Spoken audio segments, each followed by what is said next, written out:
നമുക്ക് കിട്ടും. 1.5 കോടി. പിന്നെ ഈ കടത്തിന്റെ പായാരം പറയാനൊക്കെ ഓൻ എന്നെ ഏൽപ്പിച്ചിട്ടുണ്ട്.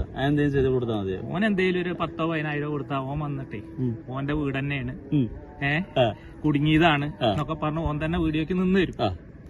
ഇതാണ് പരിപാടി. ഓക്കെ, അത് ഞാൻ ഏറ്റു, അത് ഞാൻ പൊളിക്കാം. അത് മാത്രല്ല, മലയാളികൾക്ക് കൂടുതൽ പരിചയമില്ലാത്തൊരു സാധനമാണ് ഇപ്പോ അത് വീഴും. കാരണം മലയാളികൾ എന്ന് പറഞ്ഞത് 1000 രൂപക്ക് പിന്നെ നമുക്കറിയാം, ഒരു 10 ലക്ഷം രൂപ കൊടുത്തിട്ടുണ്ടെങ്കിൽ മാസം ഒരു 50,000 അല്ലെങ്കിൽ 1 ലക്ഷം രൂപ കിട്ടുമെന്ന് പറഞ്ഞു കഴിഞ്ഞാൽ അങ്ങോട്ട് വീഴുന്ന സംഭവമാണല്ലോ.